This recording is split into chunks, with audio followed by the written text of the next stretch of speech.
Bonsoir à tous et bienvenue sur le plateau d'Un cœur qui écoute, votre émission de spiritualité. Aujourd'hui, nous avons la chance d'être avec Tristan de Carnet. Bonjour Tristan. Bonjour. Alors vous avez publié cette Bible donc aux éditions Pierre Téqui, oui. dont vous êtes le directeur depuis quelques années. Donc c'est la Bible du chanoine Crampon qui a été révisée par le frère Bernard Marie. Vous allez nous en dire un mot dans quelques instants. Mais juste avant, je vous invite à nous lire un extrait de texte de votre choix que je pense tirer. Que j'ai évidemment pris dans la Bible. Alors, au chapitre 11, verset 25 de saint Matthieu. En ce temps-là, Jésus prit la parole et dit : « Je te bénis, Père, Seigneur du ciel et de la terre, d'avoir caché ces choses aux sages et aux intelligents, et de les avoir révélées aux tout-petits. Oui, Père, car tel a été ton bon plaisir. » Parole du Seigneur. Pourquoi ce passage en particulier ? Alors, pour deux raisons. D'abord, c'est un passage que j'aime beaucoup, qui est assez contradictoire avec mon métier, parce que finalement, il explique que la foi et l'amour sont accessibles à tout le monde, et peut-être plus aux simples qu'aux savants. Or, effectivement, je fais profession d'apporter des lumières sur la foi à travers le livre, et à travers ce qui est probablement le couronnement de ma carrière, donc l'édition d'une Bible. Et la deuxième raison, c'est que ça me permettait, je vais, si vous voulez bien, relire le même passage, mais dans une autre Bible que j'ai trouvée sur Internet. Et vous allez voir que c'est un tout petit peu différent, et ça permet de comprendre la richesse et l'intérêt d'avoir plusieurs traductions. En ce temps-là, Jésus prit la parole et dit : « Je te loue, Père », au lieu de « je te bénis », « Seigneur du ciel et de la terre, de ce que tu as caché ces choses aux sages et aux intelligents, et de ce que tu les as révélées aux enfants. » De ce que tu, c'est j'ai une formalisation que j'aime beaucoup, mais qui est plus compliquée que celle que Crampon avait choisie. Crampon a une langue assez accessible. Et puis, aux enfants, il y a d'autres traductions qui disent aux petits-enfants, et Crampon dit aux tout-petits. Et on comprend que les tout-petits sont peut-être des enfants, mais sont peut-être aussi des pauvres en esprit, des pauvres en culture. Voilà. Et donc, on voit à travers cet exemple que c'est intéressant d'avoir plusieurs traductions. Alors, déjà en lire une, c'est bien, hein mais ça apporte quelque chose d'avoir comme ça ces variations de traduction, de traducteurs, qui chacun ont leur passé, leur culture, leur histoire, et qui vont apporter comme ça des nuances, sous l'œil éclairé évidemment de l'Église, qui va contrôler que les nuances ne sont pas trop originales. Donc c'est quoi, c'est le chanoine Crampon, c'est début du XXe siècle ? Alors c'est même fin du XIXe. C'est un moment où les chrétiens veulent revenir un peu à la source. Pendant des siècles, ils ont eu la Vulgate de Saint Jérôme, oui. Très intéressante parce que Saint Jérôme a eu accès à des textes qui ne sont plus disponibles. Donc de toute façon, il a des lumières que nous n'avons plus. Mais inversement, on a découvert les manuscrits de Qumran en 1947, oui. Et donc on a des choses que Saint Jérôme n'avait pas et que Crampon n'avait pas. Et c'est pour ça d'ailleurs qu'on a fait une nouvelle édition révisée. C'est très proche de ce que fait Crampon, mais évidemment on prend en compte, notamment dans les notes, ce qui n'était pas disponible à l'époque. Et puis on prend en compte le fait que la langue a évolué et les choses qui étaient dites par Crampon d'une certaine manière deviendraient incompréhensibles aujourd'hui. Donc le frère Bernard Marie a mis 20 ans à traduire tout ça, à retraduire tout ça de manière très très fine et prudente, mais pour prendre en compte toutes ces choses-là. Et donc à l'époque, les chrétiens veulent revenir à la source. Crampon est un bibliste, connaît les langues, l'araméen, l'hébreu, le grec, et il va pouvoir proposer une nouvelle traduction, d'abord en 7 volumes, puis en un seul. Et au début du XXe, tous les chrétiens, enfin la grande majorité des chrétiens, travaillent et lisent la Bible dans la version de Crampon. Puis de nouvelles traductions arrivent, la Crampon disparaît un peu des radars. Elle garde ses aficionados parce qu'elle est littérale, elle est précise, elle est fidèle, elle est simple. C'est à la fois scientifique et grand public en fait. Mais, comme je vous disais à l'instant, ça vieillit. Et mon prédécesseur François Lemaire aux éditions Téqui, avec Bernard Marie, édite en 2004 le Nouveau Testament. Oui. En 2006, les psaumes, donc cette révision. Et moi, j'ai la chance, donc, en 2023, pour les 100 ans de la 1923, de sortir l'Ancien Testament. Et donc, on commence par une Bible complète. On sortira prochainement l'Ancien Testament tout seul, dans une version un peu plus luxueuse. Voilà. N'hésitez pas à le poser, hein, parce que c'est un beau livre, comme on dit. C'est un beau livre. Qu'est-ce que vous faites dans cette aventure éditoriale? Vous venez d'où auparavant? Alors moi, je dirais que je viens pour deux raisons chez Teki. La première, c'est que je suis chrétien, catholique, par ma famille, l'importance de la transmission, de l'éducation. Donc, avec cependant quelques variations dans la famille. Donc, ça m'a donné aussi une certaine ouverture. Je sais que tout le monde ne croit pas facilement. Mais globalement, je suis quand même dans un bain catholique assez simple. Viendra le moment ensuite de l'appropriation. Ça, c'est le premier point. Ensuite, le scoutisme, qui fait que je vais justement pouvoir faire cette appropriation. Et d'une certaine manière, le christianisme va me descendre grâce à ça, de la tête au cœur, par l'action, par l'amitié, par la prière, par les pèlerinages. Tout ce qui est piété dite populaire, que certains méprisent, c'est une grande erreur, parce que si on n'a pas cette étape-là, on en reste à quelque chose d'assez sec, et on le perd assez rapidement, je crois. Pas mal d'exemples de gens qui, à force de réfléchir, finalement, vont quitter la foi.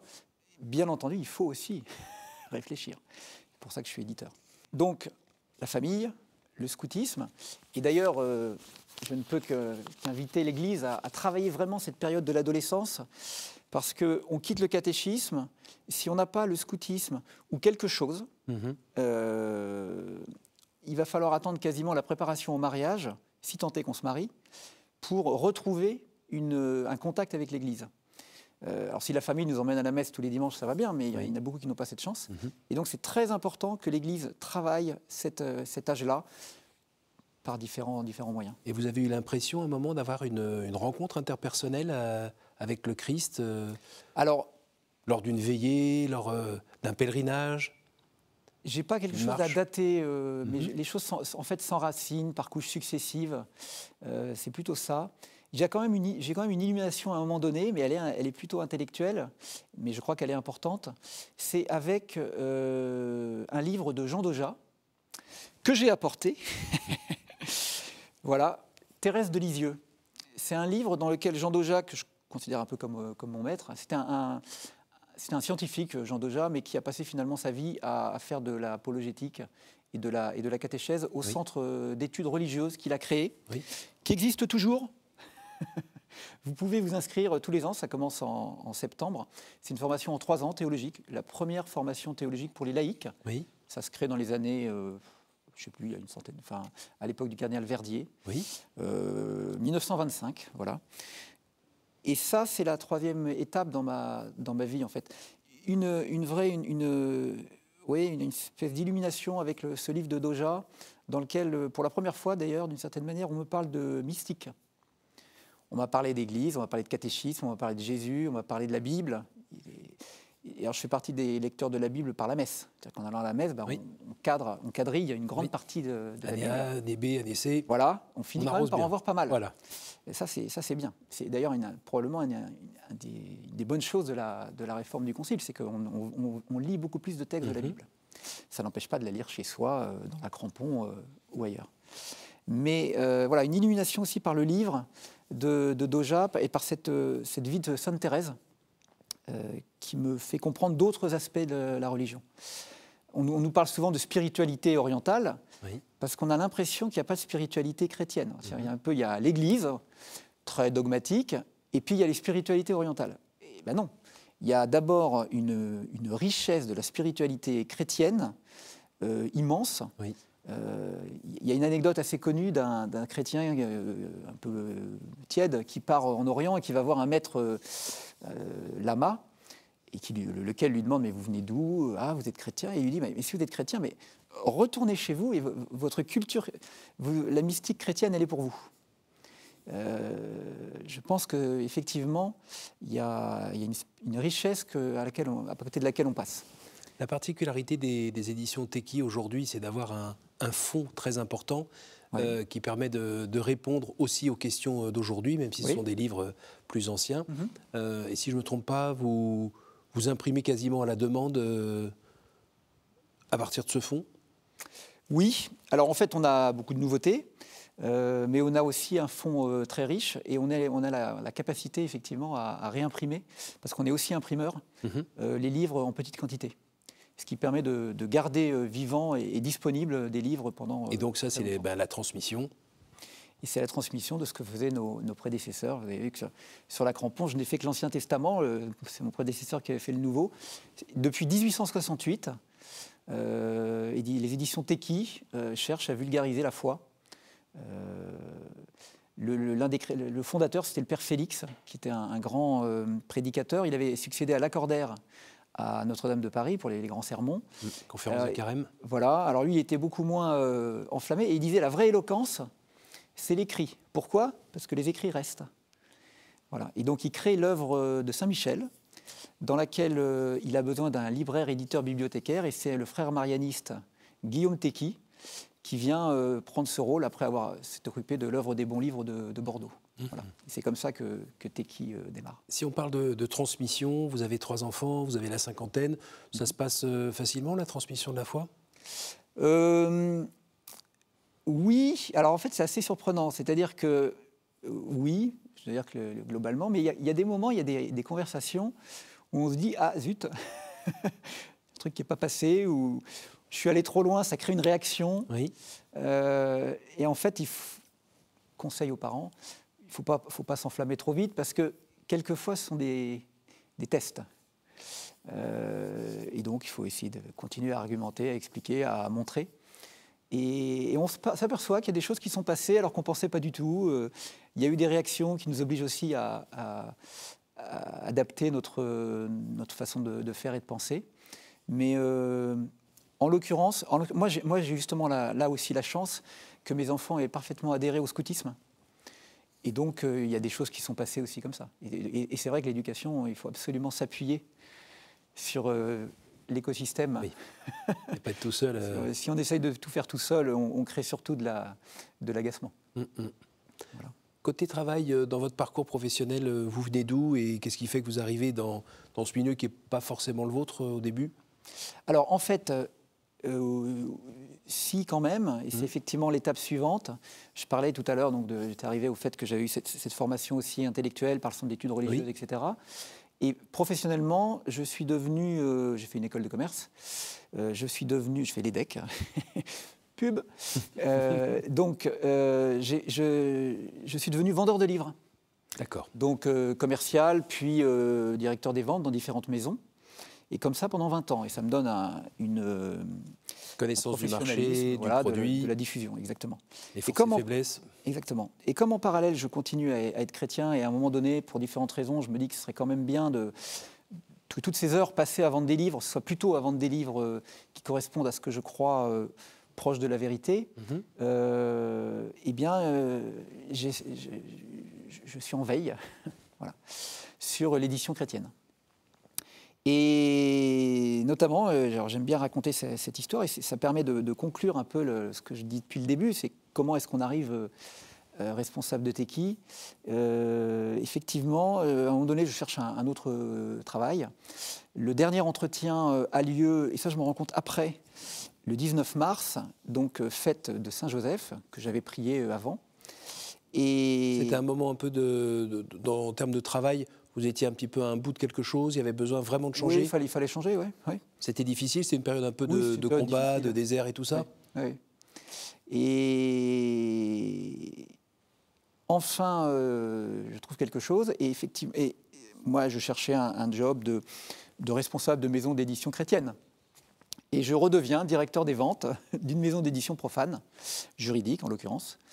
Et alors, ce qui est amusant, c'est que donc 19 mars, donc je me dis, bon, bah, merci Seigneur, de toute façon, j'avais besoin d'un travail. Celui-là, il avait coché beaucoup de cases.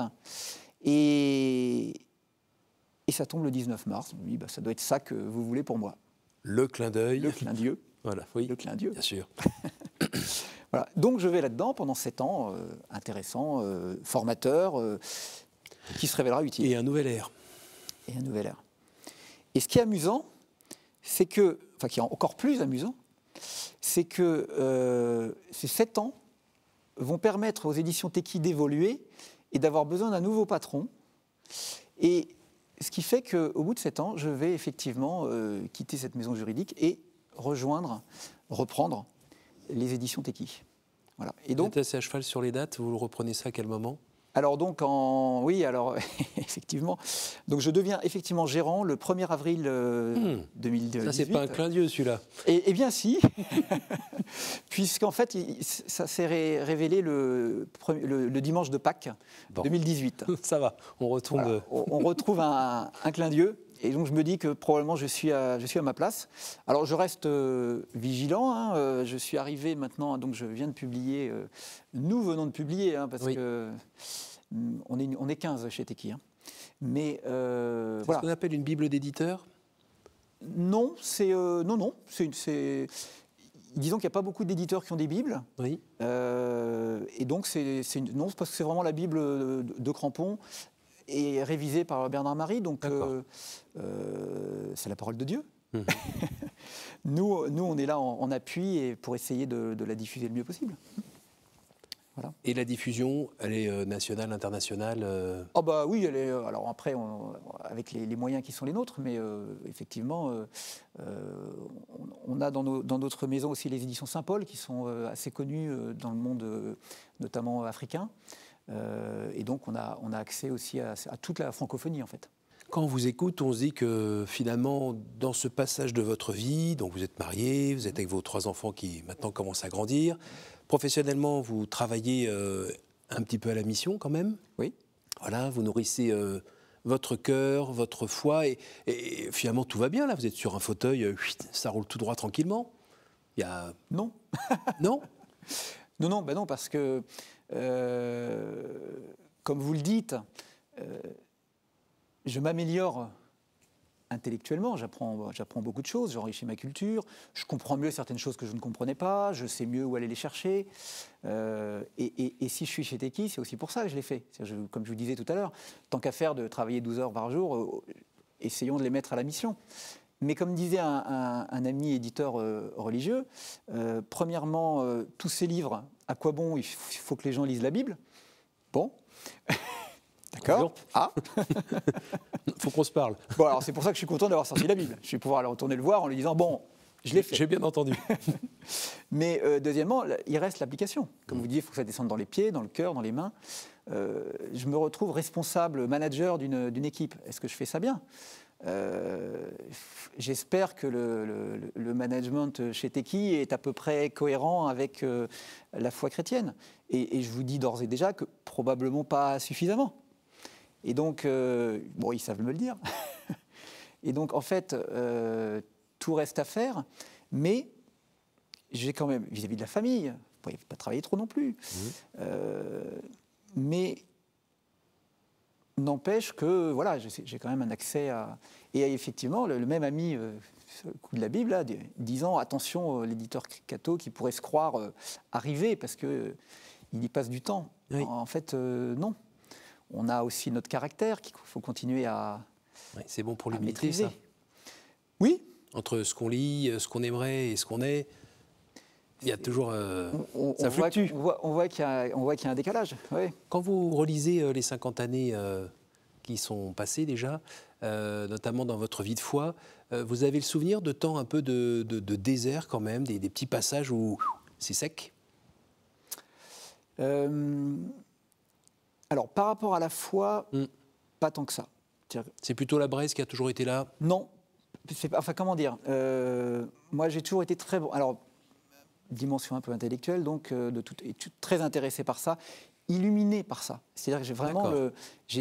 pour moi, chaque fois que j'ai des questionnements, je m'aperçois que les seules vraies réponses complètes jusqu'au bout, c'est la foi chrétienne qui les donne. Donc le sens de la vie, le sens de la douleur, tout ça, vous avez trouvé des réponses à ça? Le scandale de la mort? Oui, le scandale de la mort... Oui, la seule vraie réponse, effectivement, c'est l'amour de Dieu qui nous sera... C'est une des choses que je pense très importante, c'est ce qu'on appelle les fins dernières. Je trouve que la seule vraie réponse au sens de la vie, c'est cette espérance. Alors certains ont dit que c'était une manière d'endormir les gens et de leur faire supporter ce qui est insupportable. C'est parfois le cas. Mais en l'occurrence, c'est pourtant la seule vérité qui fonctionne. Si l'objectif n'est pas de retrouver le Seigneur qui nous a créés, qui nous aime et qu'on a amené à aller voir en face à face, aucun autre objectif de la vie ne fonctionne en fait. L'argent, ça passe, le pouvoir, ça passe. Les honneurs. Tout passe. Alors, laisser une trace dans l'histoire, oui, mais d'abord, on n'est pas sûr. Et puis, ça n'apporte finalement pas grand-chose. On n'est plus là pour on n'est plus là pour en profiter. Donc, en fait, intellectuellement, le seul truc qui fonctionne vraiment, c'est le christianisme. C'est le message du Christ. Donc, du coup, là-dessus, moi, je suis d'une solidité Et étonnante. ceux qui disent que, mais c'est quoi c'est pas possible qu'il y ait un Dieu, quand on regarde les guerres, les tornades, les machins et tout ça, Dieu, il peut pas être là tranquillement, regardez, regardez, c'est pas possible qu'il y ait un Dieu. Il y a beaucoup de gens qui pensent encore ça aujourd'hui. Oui, alors moi, vous leur dites quoi, vous? Moi, la meilleure réponse que je connaisse, c'est la fameuse petite histoire brésilienne, paraît-il, le petit conte, du type qui se retourne, il voit les traces de pas dans le sable. Et donc le Seigneur lui explique, bah oui, il y a 4 pieds en fait. Donc le Seigneur lui explique, il y a mes pieds et les tiens. Alors l'homme dit, mais c'est marrant, là, quand j'ai des problèmes, il n'y a que 2 pieds. T'étais où, Seigneur? Et le Seigneur répond, ah non, mais les traces là, ce sont mes pieds. Je te porte. C'est le moment où je te porte. Et donc, je trouve que c'est la meilleure réponse. Il faut lire le livre de Job, qui est intéressant, qui montre que même dans les pires turpitudes, et effectivement le Seigneur a laissé Satan subir ça à Job, mais la foi de Job est telle qu'à la fin, il est sauvé. Alors tout ça est mystérieux, incompréhensible, scandaleux, mais la seule réponse qui tienne en effet, c'est à la fin de se dire, bah oui, mais en fait Dieu est là, il va tirer de tout ce mal, il va tirer un bien. J'aime beaucoup la phrase « Dieu fait des lignes droites avec nos courbes ». Et quand on est dans le virage, c'est assez désagréable. Mais en fait, le seul recours qu'on peut avoir, c'est le Seigneur. Alors, ce n'est pas parce que ça nous fait du bien, que ça nous opiume, à ce moment-là, qu'il faut le refuser. Ce serait dommage. Voilà. Donc, juste pour dire, effectivement, ma foi est stable. Ce qui est moins stable, c'est la ferveur, c'est l'action qui n'est pas toujours au niveau, effectivement. Donc là, il y a des fluctuations. Et je peux quand même témoigner du fait que c'est dans les périodes où j'ai le plus prié que tout s'est le mieux passé. Bon, c'est une belle profession de foi. On arrive au temps des questions. Questions courtes, réponses courtes. Est-ce que vous pouvez me dire un chiffre entre 1 et 10, s'il vous plaît? 9. Quelle image vous faites-vous du paradis, Tristan? Je pense que c'est justement pas une image possible. Je pense que c'est un état et pas un lieu, de sorte que j'espère une espèce de, comme c'est le face à face avec Dieu, je vois plutôt une espèce d'immense lumière, voilà. Mais j'aime beaucoup le chant "Viens esprit de sainteté, viens esprit de lumière", qui nous éclaire l'intelligence, "Viens esprit de feu", qui nous réchauffe. Et c'est l'amour et c'est la volonté bien orientée. Et donc, c'est probablement, oui, un grand feu auquel on peut se réchauffer. À nouveau, je vous écoute. 3, la Trinité. Quelle est pour vous la plus belle fête?